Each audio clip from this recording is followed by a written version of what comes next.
I really wanted to come here for today is a plea about wills.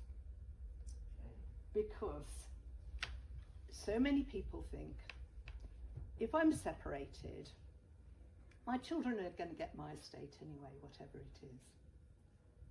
And this will not necessarily be the case. If you are separated but not divorced, and you've got your own assets, and you don't make a will, your spouse will get everything. If you are divorced or a single parent, and you do not make a will, and you have got assets of any value, yes, your children will get those assets. But who do you think, in the absence of a will, is going to hold those assets? And it is your ex. Because if your children are under 18, the person who then takes responsibility for your estate is their other parent. And so many people forget this. And also, if you don't make a will, however much money you've got, your children are going to get shares of your estate when they're 18, which is far, far too young.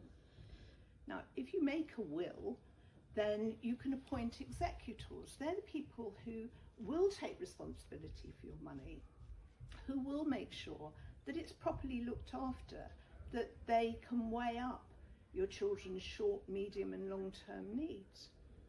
And in a will you can set up a trust so that if you've got significant funds, if you're lucky enough to have significant funds, then there can be a trust fund till the children are 25, 21.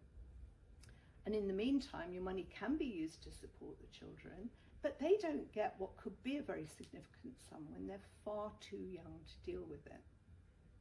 So please always think about making a will. You might say, well, I haven't got any money now, but let us all hope that one day you might have some money and you'll have made that will and you'll have got it sorted out. The other issue that we see, and it's common, as you all know in your community, is that people are living in somebody else's house. They're living in a relative's house because that was possibly the only way of getting things sorted out, not enough money to go round. Think about it. It's not only that parent living with another family member who needs to have a will. You've got to start having some maybe difficult conversations with the people who are providing a home for you. Because if that person hasn't made a will, you could find yourself in the horrible event of the person providing your home dying, that you've no longer got a roof over your head.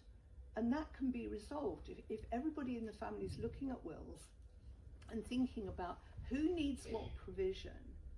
Now, you all know that you can make wills online, you can make them free. Some, I understand, some of the will providers are quite good.